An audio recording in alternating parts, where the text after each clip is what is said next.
চাওক, প্ৰথম কথা হৈছে যে অসমবাসীয়ে বিচাৰিছিলে এটা পবিত্ৰ এলায়েন্স হোক, যি এলায়েন্সৰ জৰিয়তে বিজেপি আৰু বিজেপিৰ মিত্ৰজোঁটক পৰাভূত কৰিব লাগে। অসমত থকা সাম্প্ৰদায়িক দলবিলাকক পৰাভূত কৰি এখন ধৰ্ম নিৰপেক্ষ আৰু গণতান্ত্ৰিক চিন্তাত বিশ্বাসী ৰাজনৈতিক দলৰ নেতৃত্বত অসমত এখন সুস্থিৰ চৰকাৰ গঠন কৰিব লাগে। আৰু এই কথাখিনি অসমবাসীয়ে বিচাৰি আছিলে। আৰু অসমবাসীৰ আহ্বানৰ প্ৰতি সন্মান জনাই আমি ৰাইজৰ দলে আমাৰ যদিও ৭০টা সমষ্টিত আমি আমাৰ নিৰ্বাচনী কুচকাৱাজ চলাই আছিলোঁ, তাৰপিছত আমি অসমবাসীৰ এই আহ্বানৰ প্ৰতি সন্মান জনাই আমি গোটেই ত্যাগ কৰি আমি মাত্ৰ 11টা সমষ্টিত ডাইৰেক্ট প্ৰতিনিধিত্ব কৰিলোঁ আৰু 2টা সমষ্টিত আমি বন্ধুত্বমূলকভাৱে প্ৰতিনিধিত্ব আগবঢ়াইছিলোঁ। মিত্ৰতা ধৰ্ম অনুযায়ী যি দলৰ লগত মিত্ৰতা কৰা হয় সেই দলৰ কেণ্ডিডেটক বাকী দলবিলাকে সমৰ্থন কৰাটো এইটো মিত্ৰতা ধৰ্ম, আৰু সেইকাৰণে মিত্ৰতা কৰা হয়। মিত্ৰতা কৰাৰ অৰ্থ এইটো নহয় যে এটা দলক আমি মিত্ৰতাৰ নামত ছিটটো এৰি দিলোঁ, বাকী দলৰ গোটেই কৰ্মীবিলাকে নেতা কৰ্মী যিমান আছে চবেই মিলি মানে আনফালে কেম্পেইনিং কৰা বা নতুন কিবা কেণ্ডিডেট থিয় কৰাই পিনি তাতে কেণ্ডিডেট কৰা। গতিকে মই দেখিছোঁ যে 51 নং দলগাঁও বিধানসভা সমষ্টিত আমাক ৰাইজৰ দলক আৰু ব্যক্তিগতভাৱে আজিজুৰ ৰহমানক মিত্ৰতাৰ টিকেট প্ৰদান কৰা হৈছিল। ৰাইজৰ দল, কংগ্ৰেছ, অসম জাতীয় পৰিষদ, CPM, CPIML আৰু APSLC আমাৰ এই 6 দলৰ যি মিত্ৰতা, 6 দলৰ মিত্ৰতাত মোক দলগাঁও বিধানসভা সমষ্টিৰ প্ৰতিনিধিত্ব কৰিবৰ কাৰণে আগবঢ়াই দিয়া হৈছিল। আৰু এয়া কোনো জোৰ জবৰদস্তিৰ কথা নহয়, এয়া আলাপ আলোচনাৰ মাধ্যমত সকলো পক্ষৰেই সন্মতি সাপেক্ষে আমাক ইয়াতে প্ৰতিনিধিত্ব কৰিবৰ কাৰণে দিয়া হ'ল। আমি যেতিয়া নমিনেশ্যন দিবলৈ গ'লোঁ বা তাৰ আগতে বা তাৰ পিছত আমি কংগ্ৰেছ দলৰ নেতৃত্বৰ লগত আমি আলাপ আলোচনা কৰিলোঁ, অমুক তাৰিখৰ দিনাখন আমি নমিনেশ্যন দিব যাম, আপোনালোকে আমাৰ লগত থাকিব লাগিব, আপোনালোকৰ লগত আমি বহিব বিচাৰোঁ। কংগ্ৰেছ দলৰ যিমান নেতা আছে সকলো নেতাৰ লগত আমি একেলগে কোনোবা এখন কাৰ্যালয়ত বা কোনোবা এখন সভাকক্ষত আমি বহিব বিচাৰোঁ। জিলা কংগ্ৰেছৰ সভানেত্ৰী তেতিয়া ৰিজুমণি তালুকদাৰ ডাঙৰীয়াক আমি সাক্ষাৎ কৰি তেখেতকো ক'লোঁ যে আপোনাৰ উদ্যোগত গোটেই কংগ্ৰেছী নেতাসকলক মাতক, আমি একেলগে বহু চিনাকি হওঁ। আমি ব্লক কংগ্ৰেছৰ সভাপতিসকলক বিচাৰিলোঁ, কিন্তু আমাক কোনো লগ নিদিলে। আমি দলগাঁও বিধানসভা সমষ্টি বুলিয়ে নহয়, দৰং জিলাৰ আটাইতকৈ পুৰণি যিগৰাকী কংগ্ৰেছ নেতা ইলিয়াছ আলী চাহাবৰ ঘৰত আমি কেইবাবাৰো গ'লোঁ, এবাৰ দুবাৰ নহয় 3-4বাৰকৈ গ'লোঁ। আমাৰ দলৰ আন নেতাসকলে তেখেতৰ ঘৰত গৈছে। আমি চবৰ লগতেই যোগাযোগ ৰাখিবৰ কাৰণে চেষ্টা ৰাখিছিলোঁ, কথা পাতিছিলোঁ, কিন্তু সকলো কংগ্ৰেছ নেতাকৰ্মীয়ে জিলা কংগ্ৰেছৰ সভাপতিৰ পৰা আৰম্ভ কৰি যিমান কংগ্ৰেছৰ নেতা আছে চবেই আমাৰ লগত প্ৰতাৰণা কৰিলে, কোনেও আমাক কোনো ধৰণৰ গুৰুত্ব প্ৰদান নকৰিলে। আমাৰ যে এটা মিত্ৰতা হৈছে, এই মিত্ৰতাৰ প্ৰতি তেখেতসকলৰ কোনো ধৰণৰ গুৰুত্ব আমি দেখা নাপালোঁ। আমি এই গোটেই বিষয়বিলাক অসম প্ৰদেশ কংগ্ৰেছ কমিটিৰ সভাপতি গৌৰৱ গগৈ দেৱক আমি কথাখিনি অৱগত কৰিলোঁ, মৌখিকভাৱে অৱগত কৰিলোঁ, টেলিফোনত অৱগত কৰিলোঁ, লিখিত আকাৰে আমি কথাখিনি অৱগত কৰিলোঁ। আমাৰ দলৰ সন্মানীয় সভাপতি অখিল গগৈ দেৱে গৌৰৱ গগৈ দেৱক সাক্ষাৎ কৰি এই গোটেই কথাখিনি ক'লে। আমাৰ দলৰ সাধাৰণ সম্পাদক ৰাছেল হুছেইন ডাঙৰীয়াই দলগাঁৱৰ পৰা যোৰহাটলৈ গৈ এদিন পিছত তেখেতৰ সাক্ষাৎ পাই আধা ঘণ্টা সময় আমাৰ এই গোটেই বৰ্ণনাখিনি দিলে যে নিৰ্দলীয় এজন প্ৰাৰ্থী আপোনালোকৰ দলৰ ফালৰ পৰা কোনোবা এজন থিয় হৈছে, আৰু সেই নিৰ্দলীয় প্ৰাৰ্থীজনৰ লগত কংগ্ৰেছৰ পদবীত থকা 100% নেতাকৰ্মীয়ে তেওঁক সংগ দি আছে। গতিকে আপোনালোকে হয় কংগ্ৰেছৰ নেতাকৰ্মীসকলক নিয়ন্ত্ৰণ কৰক, নহ'লে একশ্যন লওক।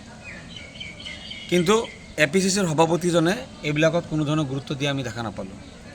তাৰ পাছতো আমি আশাবাদী হৈ আছিলোঁ যে অল ইণ্ডিয়া কংগ্ৰেছ কমিটিৰ ফালৰ পৰা যি ষ্টাৰ কেম্পেইনাৰৰ ব্যৱস্থা কৰিছিলে, সেই ষ্টাৰ কেম্পেইনাৰৰ কোনোবা এজন বা দুজন আমাৰ ইয়াতে আহিব বুলি আমি আশা কৰি আছিলোঁ। সকলো সমষ্টিতে গৈছে, কিন্তু দলগাঁৱলৈ তেওঁলোকে নপঠিয়ালে। আমাৰ সভাপতিয়ে যোগাযোগ কৰিলে, আমি ব্যক্তিগতভাৱে যোগাযোগ কৰিলোঁ, ৰাছেল হুছেইন ডাঙৰীয়াই যোগাযোগ কৰিলে, আমাক তেওঁলোকে কোনো ধৰণৰ ৰেছপন্স নিদিলে। কোনো এজন ষ্টাৰ কেম্পেইনাৰক আমাৰ দলগাঁও সমষ্টিত কেম্পেইনিং কৰিবৰ কাৰণে নপঠিয়ালে।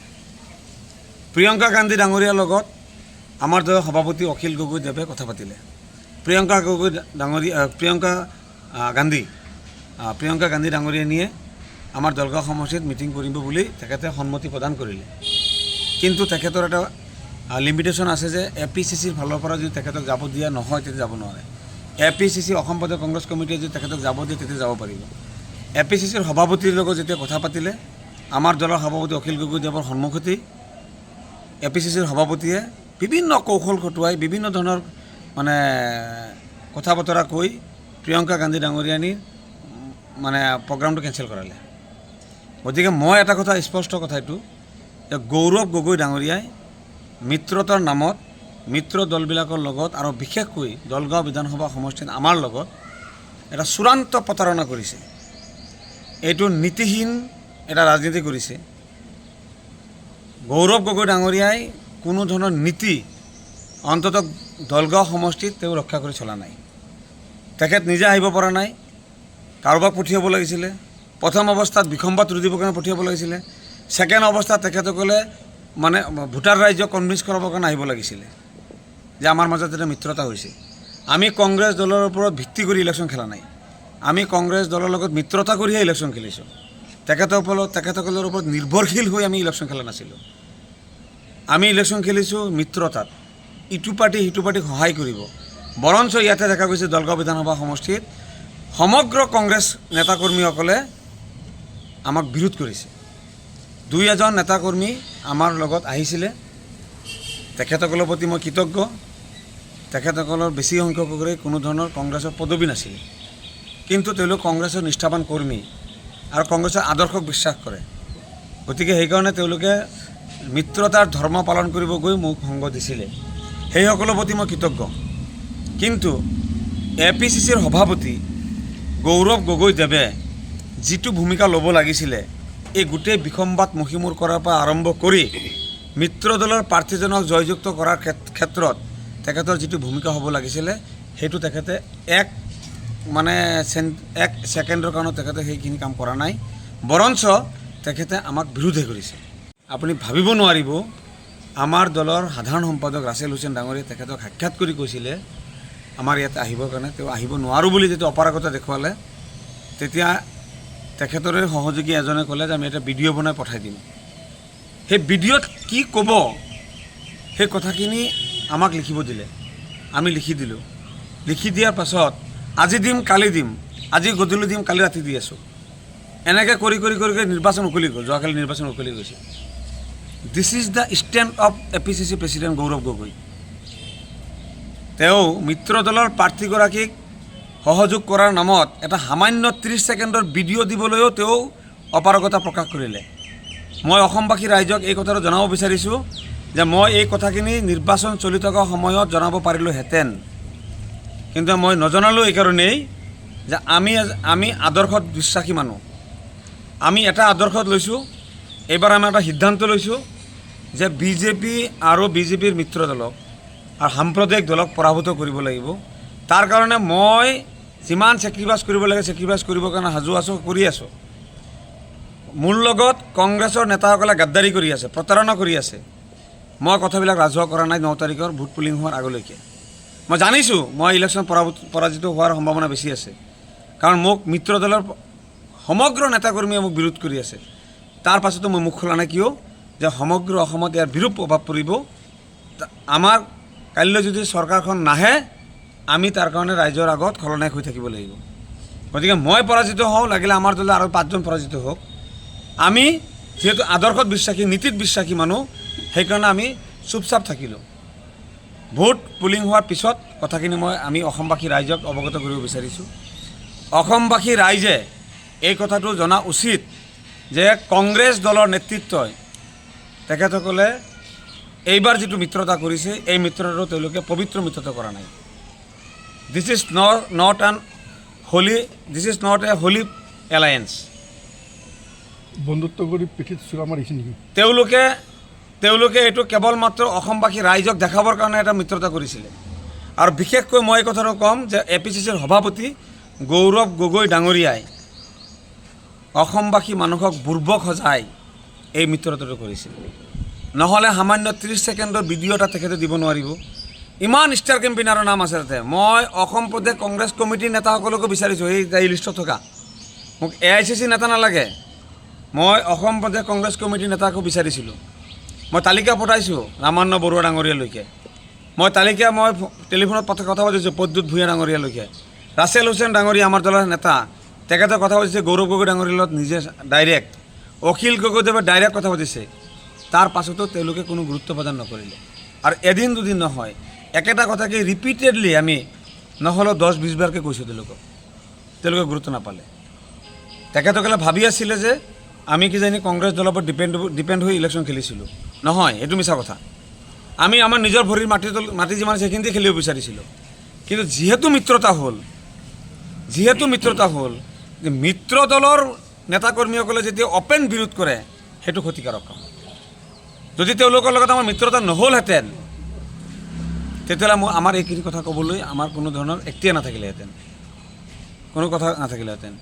এতিয়া বন্ধুত্বৰ নামত চুৰি মাৰি দিয়া এই নীতিটো ভাল কথা নহয়।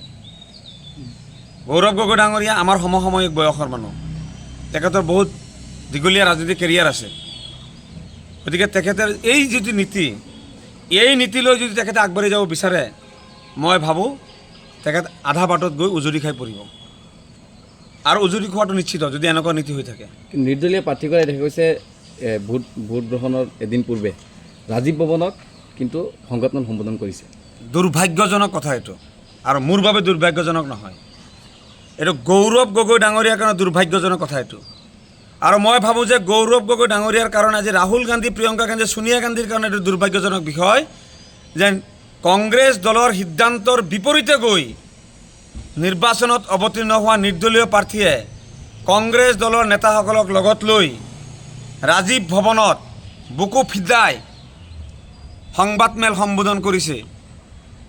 এইটো ৰাহুল গান্ধী, প্ৰিয়ংকা গান্ধী, সোনিয়া গান্ধী, মল্লিকাৰ্জুন খাৰ্গেৰ কাৰণে দুৰ্ভাগ্যজনক। আৰু এইখিনি গোটেইখিনি হ'ব পাৰিছে কেৱল মাত্ৰ গৌৰৱ গগৈ ডাঙৰীয়াৰ দুৰ্বল স্থিতিৰ কাৰণে। গতিকে লাজ পাব লাগে। মিত্ৰতা কৰিছোঁ, মিত্ৰতা কৰাৰ পিছত যিটো মানুহক কংগ্ৰেছ দলৰ পৰা 6 বছৰৰ কাৰণে বহিষ্কাৰ কৰিছে, সেই মানুহজনক মাজত বহুৱাই লৈ কংগ্ৰেছ দলৰ নেতাকৰ্মীসকলে বুকু ফিন্দাই নিজৰ কংগ্ৰেছৰ পৰিচয় অন কেমেৰাত দি সংবাদমেল সম্বোধন কৰিছে। ইয়াতকৈ দুৰ্ভাগ্যজনক লাজৰ বিষয় মই ভাবোঁ যে গৌৰৱ গগৈ ডাঙৰীয়াৰ কাৰণে একো নাই।